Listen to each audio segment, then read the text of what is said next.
So, Michelle is going to talk about responsive email from design to development. So, Michelle, thank you.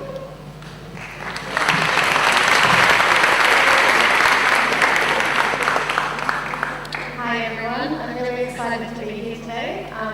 My name is Michelle Donato. I am a software engineer at Etsy, and I'm going to talk to you today about how we design and build emails specifically for mobile. I'm going to walk you through an example of how we tried a mobile-first approach to designing and building our emails, and we kind of screwed up really bad the first time, and then we tried a second attempt and we got it right. So I'm going to walk you through some of the stumbling points we had. I work on the marketing and communications team at Etsy in Brooklyn, New York. And I'm going to talk a bit about what Etsy does. For those of you who are not familiar with Etsy, Etsy is an online marketplace where people from around the world can connect to buy and sell unique handmade items.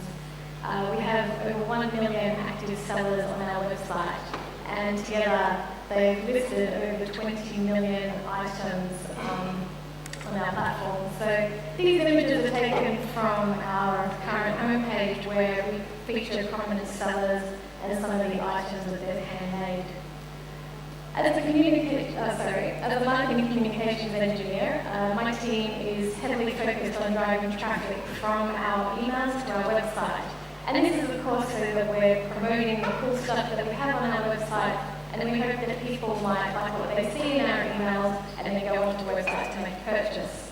To give you an idea of how many people we market to, we have over 4 million subscribers. And these are people who are mostly signed up for our daily newsletter, and it's called Etsy Finds. Of those 4 million subscribers, we have an email open rate of about 10%. And then of that 10%, we have a click rate of around 15%. And when we break it down even further, we see that only 2% of the 4 million people that we target actually open up our email, click around, and then go. And not to mention that email is a really fickle medium. You shouldn't really split the small stuff, because even if you want to email, it's perfectly fine. So ultimately, we lost sight of our goals. And our goals were to give our users the best possible experience that we could. And we wanted to do this really quickly and easily. But we didn't give up. We tried again, and we took all our valuable learnings from the first pass and we applied them to our second attempt. And this time we were smarter and wiser, and we knew the technical limitations we were dealing with. So we designed a simple 2-column layout from the start. And the beauty of this approach is that you have 2 columns which collapse really nicely down into 2 columns. There's no magic here. It's just simply just keeping it really simple. This wasn't without its own set of troubles. We had some pretty interesting truncation issues, and I'm not sure if you can see it clearly. I'll zoom in a little more. One of the categories here is meant to say trending jewelry. And it doesn't say that at all. And the way we fixed this was we created just some more space under here for our category so that the text could wrap nicely and we didn't have any of these uncomfortable situations for anyone. So I'm now going to walk you through some of the code we used to do this, and I'm going to start with Android because Android is our least common denominator. It accepts the least amount of CSS, and I mentioned that we can only use inline CSS here. So we've got a simple HTML structure, and we've got 2 tables inside each other nested nicely. The outer table has 100% width, and the inner table has 96%, which means that we get a nice 2% gutter on each side. And then we've got 2 divs in the middle here, where we've got the two divs I'm talking about specifically are the 2 end divs which contain images, and they have a width of 100%, which gives us this nice, clean, and very simple column layout. Next, we're going to add in some code for gmail.com. And Gmail is a possible experience when you're viewing our emails.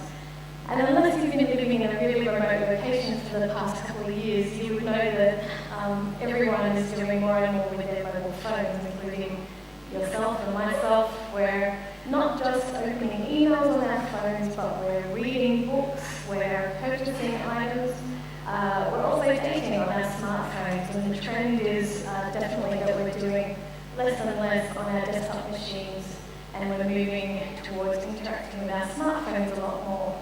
And this means that we need to rethink the way that we build emails. So, who are our biggest players? Well, at Etsy, we use a tool called Litmus to track on which devices our emails are being opened. And this graph shows us that Gmail is a clear winner. This metric includes gmail.com as well as the Gmail app. And it's followed closely by Apple Mail, iPhone OS 7, which we suspect in the next few weeks will be overtaken by iPhone OS 8. And then we've got iPad and Apple Mail. And then we've got a few down the end here, which are Outlook.com and Yahoo, and anything that was less than 2% I left off the graph.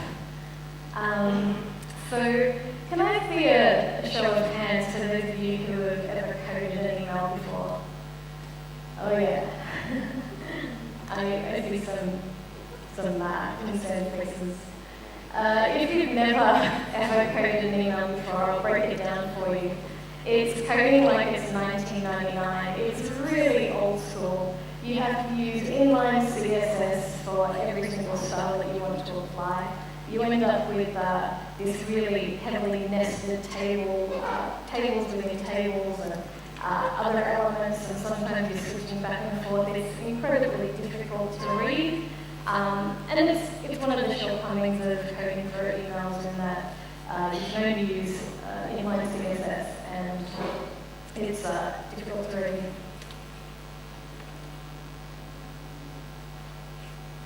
The added joy of email development means that you need to code with different rendering engines in mind, because not all clients will render your email in the same way. So first, I'm interested in how many people are completely dedicated to this email development? Oh, how many people are on a team? So on the marketing communications team, we have about 8 developers and 2 designers, and we've got a project manager. So yeah, we send a lot of emails. So this was just. And the second question was in the GMS chart. There was a big leap in average at one point. Yes. So was that directly related to some email design decision, or no? Or you have noticed Yes. leaks? That's a good question. I think that I should pick up the slide, but it was in June of this year we actually launched another email, and we started taking this Etsy Finds email and sending it to people who were all of our members. So in a way, we were just targeting people who we call at-risk users, and at-risk means that they're at risk of not coming back to the site, after having gone to the site once or twice. So we launched another email, and that corresponded with the spike in GMS that you see in the graph. Yeah, excellent talk. I have a question. Do you, within those daily emails, do some creative optimization as well? And do some sort of A/B testing? Because you've shown that top left images gets the most clicks, but how about if we change the images and that sort of stuff? Right, yeah. So the email that I showcased today is a daily email. So every day we send out the same email that has the same layout, but we will change the images and the text. And often when we're about to launch a brand new email, we'll A/B test it. So that means we'll have a baseline email, and we're saying that this email is the one that performs the best, and whatever email we're going to launch on top of that we hope is superseded, we hope that it won't perform any worse than the current email. So that's how we baseline and then test our control and our variant emails. So, and we do change the copy and the text and all the categories every day. So we're trying to create variety on a daily basis, but the layout remains the same. Hi, first of all, great talk. My question is, you said that, so basically external style sheets are no-go for every email client, but do you first write external style sheets and then use some tool to inline it, or do you always just use the inline CSS? Yeah, we use an internal tool which was sort of outside the scope of this talk, and what we do is we have external style sheets, and we've built a tool at Etsy that will inline all the CSS before we send it. So we've got our own compose, like email composer system, and then we've got a separate system that then sends the emails out. So, and that's how we do it.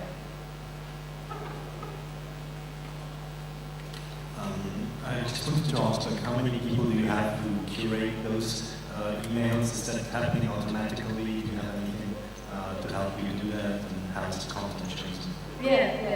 Great question. Our team works really closely with our merchandising team, and it's their responsibility to sort of scour the website and look for really cool items and also be across what people are favoriting, what they're liking, what's trending right now. And so they're the people, and their team is, I think they've got 6 people, and they just look for products all the time, and they promote in our emails. So they compose the email every day. Okay, so that's for this Q&A session. You can find Michelle here, and you can ask her any questions you want. So for now, go and eat.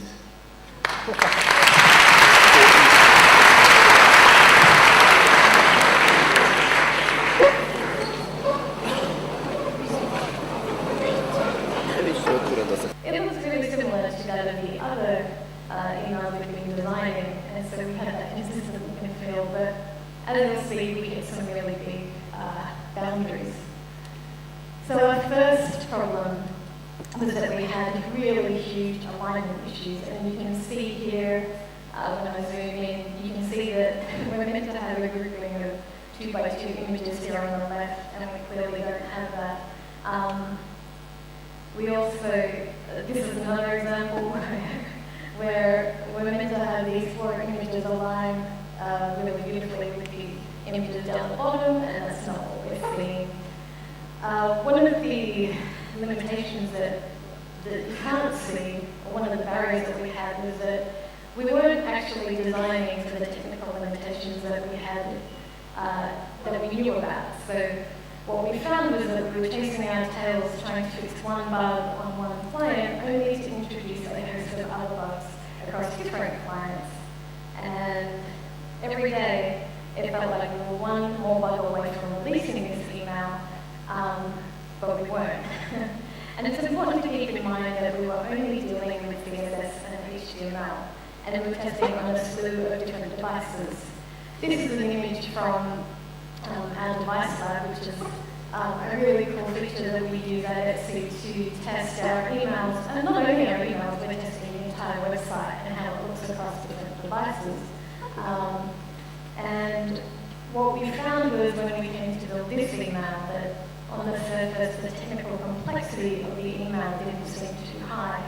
It wasn't until we actually started coding we realized that the design we'd been coding for was far too complex. And this should have been an immediate red flag from the start, but actually it wasn't. And for reasons I mentioned earlier, at Etsy we really value our craft, and we believe that we can do hard things, not to mention that the lead engineer on this project had been writing code for over 10 years. So we weren't new to how we're approaching this email. But simply put, what we didn't do was we didn't push back early on the design when we should have. And by the time we realized the complexity, again, we have a grouping of 4 images here and a big image right beside it. And what we're trying to do is recreate, as closely as we can, we're trying to recreate a real shopping experience. And you can see here, this is what the email looks like when you view it on a mobile device. And there's some really clear obstacles that we're facing here. When we drill down further, we see that we can't even read the text underneath these images. It's really difficult. If I was to tap on any of these links on my iPhone, I'd probably fat finger it and miss it, or had trouble reading what these links actually say. And if we drill down even further, we see that some of the images here, we're losing context as to what we're actually showing in the email. I'm going to point at this image here. I actually have no idea what this is when I do it on a mobile device. So these are some of the limitations that we're facing when we just render desktop emails on a mobile client. It's worth noting that we're not the only company facing these issues. This is an email taken that I actually received in my inbox, and it's from Zara.com. And you can see that they've got really similar challenges in that they're showcasing all these really cute images. You can't read any of the items or the categories except for the Zara heading at the top. And generally there's just no context to what this email is about. There's some really cute kids in here, but if I was to click on it, I'm not really sure where I'm going to be directed to on their website.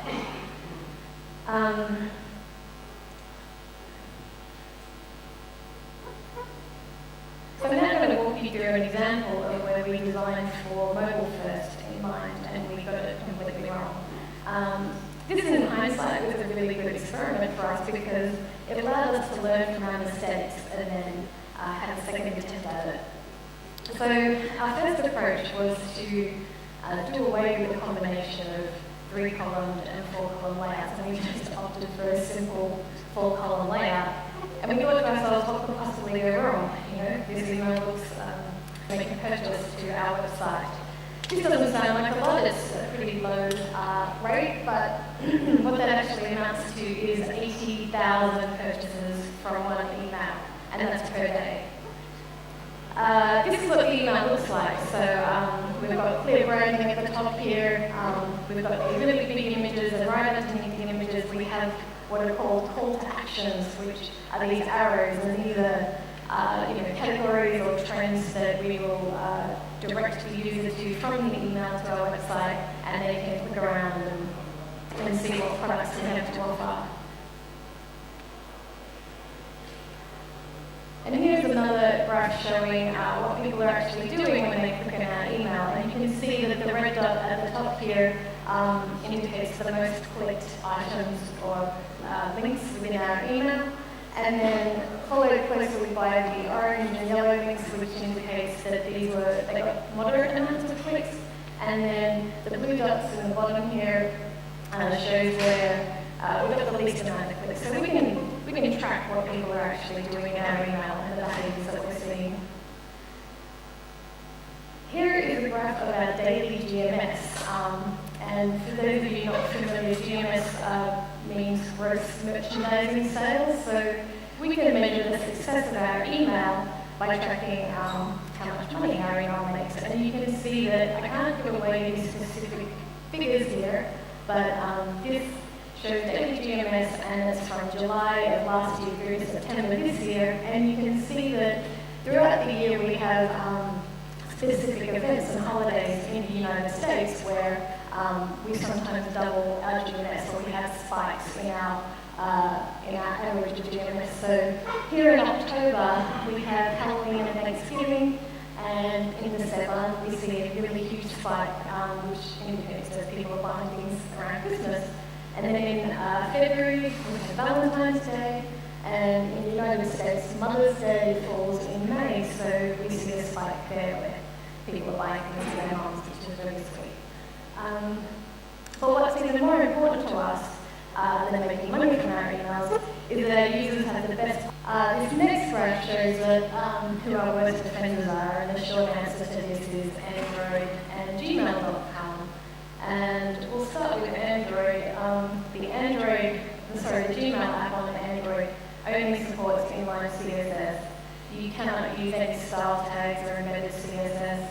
Media queries are definitely not an option. In fact, where these three clients agree on is that you can't use external style sheets, so that's pretty common across the board. And then again, with Android, you can't use attributes like IDs or classes, and you can use inline CSS. Followed closely behind Android is Gmail.com, which only supports a limited subset of style tags and inline CSS. Everything else is pretty much a no-go. In fact, if you use HTML5 tags within your email, it will strip it out and just ignore it. So don't use HTML5. Of the top clients that we're seeing opens on, Apple Mail and iOS are the best rendering devices of all of them. They will render your email as similarly to that of a modern browser. So They have a wide selection of support for CSS. You can use style tags, and you can certainly use media queries, external style sheets, but attributes are fine, and so is MyCSS. I mentioned earlier that we want our users to have the best possible experience when they view our emails. And we want our emails to render beautifully so that we can showcase the amazing products that we have on our website. And this is true of we want our emails to reflect the same quality of craftsmanship that appears on our website. And so here is an example of the original Etsy Finds newsletter. And we sent this out as of April this year, just when it was springtime. So you can see that we have the spring theme here. And if I drill down closer, what we do in our emails is we showcase images, and we have these calls to action down the bottom, which will then drive traffic to our site. And we usually group these images in a way that sort of looks really appeasing and will be what we were building. We were almost 90% complete. What else did we get wrong? Well, we had really big communication problems. So this was a huge drawback for us. Designers and developers need to be aware of and communicate technical limitations with each other before design even begins. And for us, this happened much too late in the development phase, and it became nearly impossible to push back when so much of the email had already been implemented. Something else that we didn't quite hit the mark on was that we were striving for perfection. And when I came to research this talk, I was flicking through my email and I came across a real email that took place between 2 developers and 2 designers. And I think it highlights perfectly how we lost sight of our goals and we were striving to achieve pixel-perfect emails. And we kind of got into a bind about it. So I'm actually going to read out the email to you. And this was written from the perspective of the designer to, the perspective of the developer to designers. And he writes, so I'm working on implementing this design and I'm stuck on what to do. I can get it so that the desktop size looks like the mock-up in Apple Mail or in Gmail, but not in both. Here is a couple of screenshots showing issues with paddings and margins in the 2 clients. As you can see, the padding is off by a couple of pixels in one or the other. The images can be aligned in one client but not the other. I'm not sure if I've just approached the entire structure of the HTML and CSS incorrectly, or if we're going to have to make a difficult decision about which one should be correct. Does anyone have a strong opinion on this? Because I've reached the end of my abilities to tweak these pixels to see if they work. And I don't know if you guys can see this thing more clearly, but on the left you can barely notice that there's an alignment issue, and and then here there's maybe 4 pixels that are off here in Apple Mail. And what I think that this email highlights is that an email that's going out to 4 million people a day, where you've got an open rate of 10%, it's a fixed width layout, it's going to render your email the way you want it to normally. So we can add back in some embedded CSS in the style tags, and we're just going to straight up put 600 pixels on our inner table. And then within that, we're going to float our divs left and right and give them a width of 50%, which gives us this 2-column layout on gmail.com only. And then last but not least, we're going to add in some styles for Apple Mail and iOS. And we're going to use media queries to do that because they accept media queries. And here we're saying that any device that has a screen size of less than 630 pixels, we're going to just render full width. We're going to put full width percentage width on our tables and our divs, and this gives us the single column layout that we had before. So in closing, I'll just say that until Android and Gmail.com add their support for CSS, rendering your emails in HTML will continue to be a real big struggle. And the best approach is to not aim for perfection and to do the best you can with what you've got. Does anyone have any questions?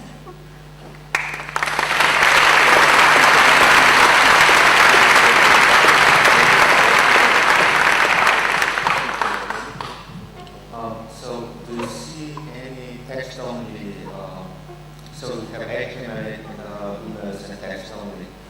Do you track HTML versus text and so on? Usually we like do we track how many clicks we get. Right. So is it only like geeks that use text-only emails, or normal people always use HTML and they don't turn off HTML? That's a good question. So these types of emails are purely like marketing emails. So we usually just have images with categories, and there's very little like text within the email. If we had more copy within the email, we would render a plain text version of the email. And we do that in some of our other less marketing emails, so but not for this one. I have a question. Yeah. Actually, too, if it's not a secret for you to tell.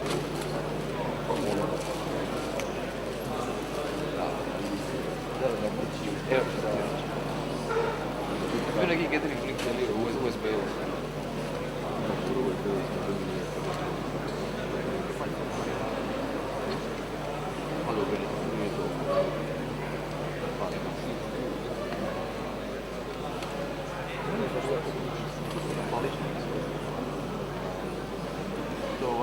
To vai. Ovako spalo SoundCloud.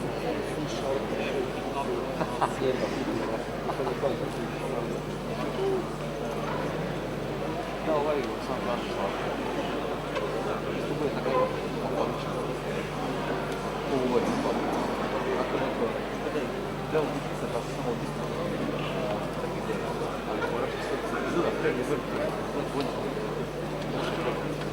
I uzeo sebi kao email limit edition.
Hello, everybody.